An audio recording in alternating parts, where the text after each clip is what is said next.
Buenas tardes, mis queridos hermanos. Lo prometido es deuda. Y aquí vamos a comentar el capítulo 6 del libro de Efesios, que no pudimos hacerlo el día de ayer. Bien, les envié un PDF del día a día para que más o menos tuviéramos algunas notas sobre las cuales guiarnos en este capítulo. Solamente quisiera comentar a grandes rasgos lo que ya he comentado en el PDF que la mayoría tiene, y es que el apóstol Pablo ha venido hablando varios capítulos atrás acerca de la necesidad que tenemos de poder comenzar a vivir una vida diferente, ¿no? Una vida en el Señor. Si nuestra vida ha sido realmente transformada, entonces Pablo dice que debemos andar de una manera distinta, debemos vivir como para Cristo, debemos vivir honrando el nombre de Cristo. En el capítulo 5, ¿sí? En el capítulo anterior, Pablo ha introducido un nuevo tema, y el tema tiene que ver con el sometimiento, cómo los que pertenecemos al cuerpo de Cristo tenemos que someternos unos a otros, y pone como modelo también al Señor, que aún el Señor mismo se somete al Padre, a la voluntad del Padre. De la misma manera, él ha hablado que en esta relación de sometimiento mutuo está la figura del matrimonio. La esposa se tiene que someter al esposo en Cristo, lo que significa que su sometimiento no es algo humillante, sino que eh, el sometimiento que la esposa le tiene al esposo tiene que ver con su servicio al mismo Señor Jesucristo.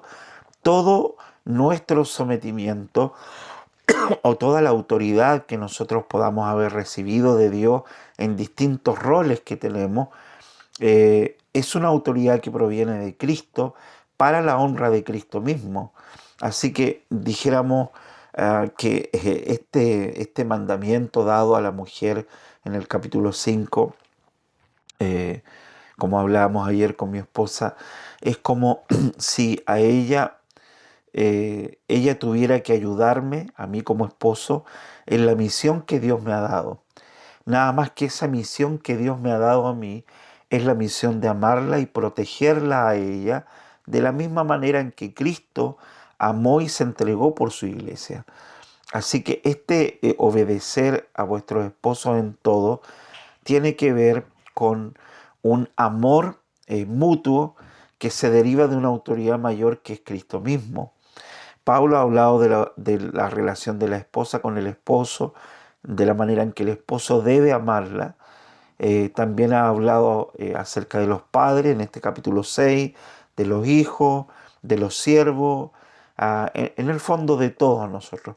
Todos debemos someternos los unos a los otros porque pertenecemos a un mismo cuerpo. Y es lo que vemos en el capítulo 6. Él comienza hablándole a los hijos que tienen que obedecer a vuestros padres en el Señor, porque esto es justo. Es decir, todo lo que se nos viene diciendo desde el capítulo 5 y ahora terminando con el capítulo 6 respecto al someternos los unos a los otros, tiene que ver con la justicia del carácter de Cristo, porque esto honra el nombre de Cristo y porque en el fondo nosotros tenemos que seguir el ejemplo mismo de Cristo, el cual, siendo en forma de Dios, se humilló a sí mismo. Ok, y bueno, los primeros versículos habla acerca del deber que tienen los hijos de amar a sus padres. No es solamente obedecer, no es una obediencia ciega, sino que es una obediencia que tiene que considerar dos cosas fundamentales. Primero, la justicia, es decir, los hijos no pueden obedecer a los padres cuando los padres se oponen a la voluntad de Dios o quieren que los hijos hagan algo que es contrario a los principios del Evangelio. Y en segundo lugar, no se trata simplemente de obedecer, se trata de obedecer con amor. Hay que honrar a tu padre, y esto, la honra involucra un amor sincero de corazón. Quizá un ejemplo que podría colocar es el ejemplo del hijo pródigo. El hijo pródigo básicamente obedeció en todo al papá, al padre, pero obedecer sin amar y sin honrar no tiene ningún valor. Así que quizás ese comentario hace respecto a esto. Este mandamiento es un mandamiento con promesa. Dios honrará, bendecirá a quienes honren a sus padres también. Y luego aconseja a los padres que vivan de una manera correcta con los hijos, que los instruyan en todo, y esta instrucción tiene que estar basada en la palabra de Dios, en el temor de Dios. La educación espiritual de nuestros hijos no está a cargo de un pastor, no está a cargo de los ancianos de una iglesia, no está a cargo de la iglesia ni de la escuela dominical. La educación espiritual de los hijos está a cargo de los padres. Somos los responsables de criar a nuestros hijos en el temor de Dios. Y luego Pablo ha hablado de los siervos, y yo en el PDF ya expliqué que Pablo escribe bajo la perspectiva social que se está viviendo en el contexto histórico del libro de Efesios. Eh, Roma tenía esta ley, ¿no?, que les mencioné ahí en el PDF, que era una ley terrible que autorizaba a cualquier patrón de poder tratar como quisiera a sus esclavos. Esta palabra siervo es un poco más suave, pero se refiere directamente a los que eran esclavos y tenían un amo, y la ley romana le permitía al dueño de un esclavo, porque eran dueños, les permitía azotarlos, mutilarlos, matarlos, eh, y según esta ley romana, los esclavos no eran personas. Por ley, un esclavo no era persona, era una herramienta, decía la ley, era una herramienta útil, pero nada más que eso. Y era una herramienta que estaba al servicio de los amos, así que eh, estos hombres podían venderlos, podían matarlos, castigarlos, azotarlos, incluso sacarle los ojos, los dientes. Era horrible, hermano, ¿ya? La esclavitud. Habían muchos, pero habían millones de esclavos en todo el imperio de Roma. Y aunque uno estuviera en lugares públicos o, o asistiera a una sala donde había un médico en el tiempo de Pablo, eh, donde habían funcionarios de alto rango, aún esos mismos funcionarios de alto rango podrían haber sido esclavos, y lo que significaba era de que ocupaban lugares y puestos para los cuales a veces ni siquiera les pagaban. A algunos les pagaban, a algunos los trataban bien, a otros peor. Y bueno, esta es la situación bajo la cual escribe el apóstol Pablo. Bueno, todo lo demás ya lo dije en el PDF. Quizás solo comentar algo muy importante. Eh, Uno de repente escucha muchas voces por internet y hay que tener cuidado. Nosotros no hemos sido llamados a hacer una reforma social ni política, hermano. El apóstol Pablo nunca enfocó su ministerio en una reforma social, ni esperó cambiar la política de Éfeso. Pablo estaba imbuido de su ministerio y de su llamado, que era la predicación del Evangelio de Cristo, porque finalmente lo único que puede cambiar el fundamento de una sociedad, los fundamentos políticos, lo único que puede hacerlo es el Evangelio. Así que Pablo no está pensando en cambiar la idea o que ya no haya esclavitud, sino que Pablo se enfocó, y los apóstoles también, en predicar las verdades del Evangelio. Y es el Evangelio el que transformó cultura, es el Evangelio el que transforma sociedades, es el Evangelio el que nos libra de muchos males sociales a los cuales podríamos estar expuestos. El Evangelio que predicó Pablo trajo libertad en muchos aspectos. Hubieron muchas cosas que cambiaron, pero no porque Pablo estuviera enfocado en hacer eso, sino porque estaba enfocado en predicar a Cristo y a este crucificado, ¿no? Así que esto es importante que lo tengamos en cuenta. Pablo predica un evangelio que iguala a patrones y esclavos. Espiritualmente en la congregación, Pablo dice que no puede haber diferencia. Cuando estamos en el culto, cuando estamos delante de la presencia de Dios, los patrones no son patrones, los esclavos no son esclavos. somos lo mismo en el Señor, somos uno en el Señor, no hay más ni menos, no hay más grande ni más pequeño, somos todos iguales a los ojos del Señor.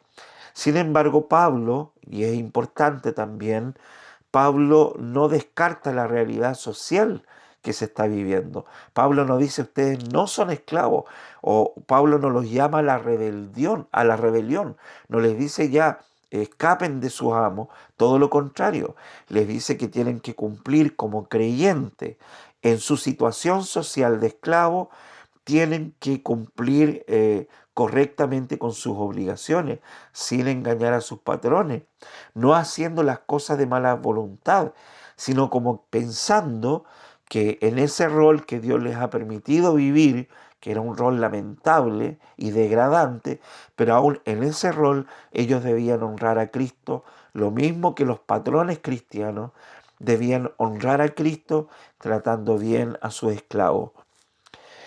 Por eso dice el verso 9, y vosotros, amos, haced lo mismo con ellos y dejad las amenazas, ¿no? Dejen de amenazar, que era una actitud normal de los patrones sin Cristo, de estar constantemente amenazando a sus esclavos para que cumplieran con los trabajos. Luego el apóstol Pablo nos habla acerca de la necesidad de estar constantemente vigilando, porque no estamos viviendo una realidad como las que vamos a vivir en el cielo, cuando si el Señor lo permite, partamos antes de que Él venga. Pero Pablo nos llama a estar alertas porque nos recuerda que estamos en una lucha espiritual, la peor de todas las batallas. Ahora, yo he hablado un poco de esto varias veces, pero solo quisiera conversar algunos puntos que me parece que son muy importantes. Primero, que la Biblia nos muestra una realidad de la cual muchas veces no somos conscientes.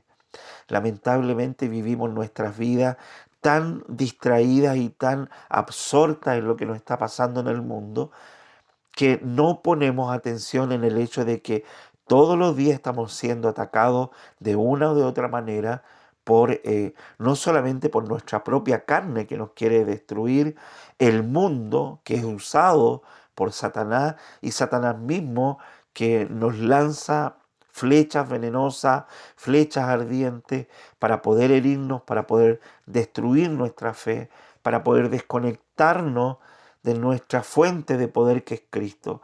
Así que Pablo dice que estamos en una guerra espiritual y esta guerra no es contra personas que gobiernen en el mundo, pensando en los efesios, que pensaban que el mayor enemigo que ellos tenían era era el imperio romano con todas sus leyes, que los perseguían, pero el mayor enemigo no es humano, dice Pablo. La peor batalla que nosotros libramos todos los días tiene que ver con principados, potestades, contra los poderes de este mundo de tinieblas, dice, contra las huestes espirituales de maldad en las regiones celestiales. Entonces, hermano, una realidad que no debemos olvidar es que tú y yo estamos siendo atacados diaria y constantemente. Satanás anda como un león rugiente buscando a quien devorar. Busca a la presa más débil o busca nuestras debilidades. Busca los puntos por donde nos puede pillar, no, por donde nos puede dañar. Y ahí él ataca. Entonces, hermano, considerando esta batalla espiritual, Um, Pablo dice, por tanto, tomad toda la armadura de Dios para que podáis resistir en el día malo y habiendo hecho todo estar firme. Bueno, aquí hay varias cosas, usted es muy conocido este pasaje, cómo tenemos que tomar todas las partes de esta armadura para proteger nuestro corazón, para proteger nuestros pensamientos, etcétera. Sin embargo, quisiera simplemente recalcar la siguiente idea. Cuando nosotros comprendemos de que estamos en una guerra espiritual, en una batalla espiritual, la armadura que Dios nos da no es una armadura que nos colocamos para simplemente quedarnos parados y recibir los dardos de fuego, o pensar de que nos sentamos cómodamente, total tenemos la armadura y todo va a estar bien. Cuando Dios, a través del apóstol Pablo, nos recuerda que estamos en una batalla espiritual, esto lo hace para que nosotros estemos alerta y para recordarnos de que nosotros somos soldados y somos miembros de un reino y de un ejército que no es tampoco de la tierra, que es un ejército celestial. Nosotros somos el ejército de Cristo, que peleamos con armas espirituales, porque esta es una guerra espiritual, pero que como soldados no podemos pensar de que la armadura que Dios nos da es para defendernos solamente. Dios no nos llama a defendernos solamente. Dios nos llama a conquistar. Dios nos llama a derrotar al enemigo. Hay hábitos pecaminosos en nuestra vida que tienen que ser conquistados y derrotados. Hay enemigos de nuestra alma que tienen que ser heridos con la espada de la verdad, con el poder del Espíritu Santo, y tienen que ser conquistados. Tenemos que vivir una vida de victoria en victoria porque Dios nos da las armas espirituales para hacerlo. Ahora bien, ¿cómo podemos vencer, aún con la armadura, si cada día que nos levantamos lo primero que hacemos es prender la televisión o prender la radio o ver Instagram o ver Facebook o ver TikTok? ¿Cómo es que nosotros vamos a poder vencer de esa manera si despertamos y el mundo ya se nos mete en la cabeza? Entonces el apóstol Pablo dice que tenemos que estar firmes, que tenemos que tomar la armadura, que tenemos que pensar de que estamos siendo atacados y que tenemos que ser sabios. Luego en el verso 18 dice, con toda oración y súplica, orad en todo tiempo en el Espíritu, y así velad con toda perseverancia y súplica. Eh, la batalla espiritual no se gana estando quieto, se gana avanzando, se gana conquistando, se gana peleando, conquistando terrenos que el enemigo ha querido tomar en nuestra vida.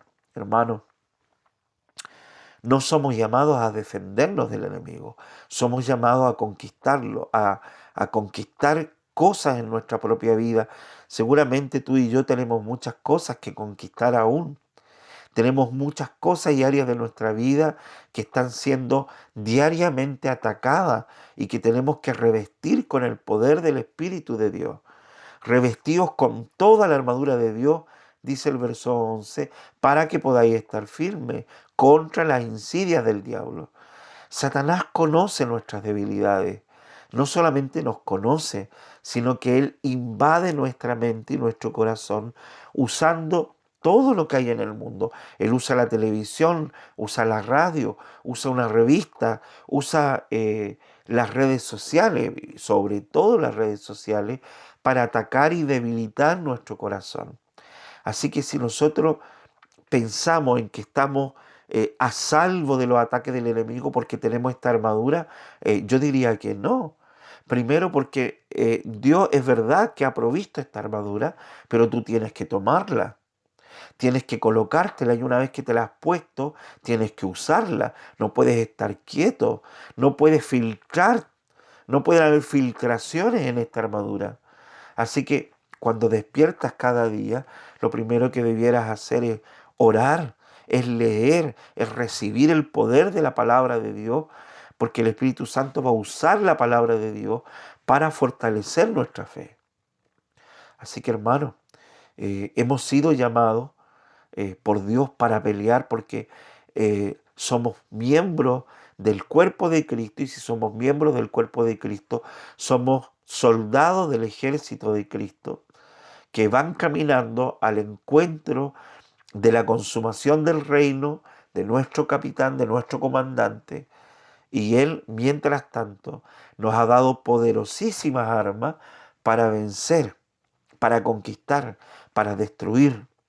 No esperemos que Satanás destruya más cosas en nuestra vida, sino que estemos atentas y alertas a los ataques del enemigo. Sobre todo, vigilando, hermanos, vigilando. Esto significa una una espera consciente, en un estado de alerta constante frente a los ataques que Satanás podría hacer a nuestra propia vida. Bien, mis hermanos, que el Señor les bendiga. Este ha sido un breve comentario del capítulo 6 de Efesios en este día a día. Que el Señor les bendiga.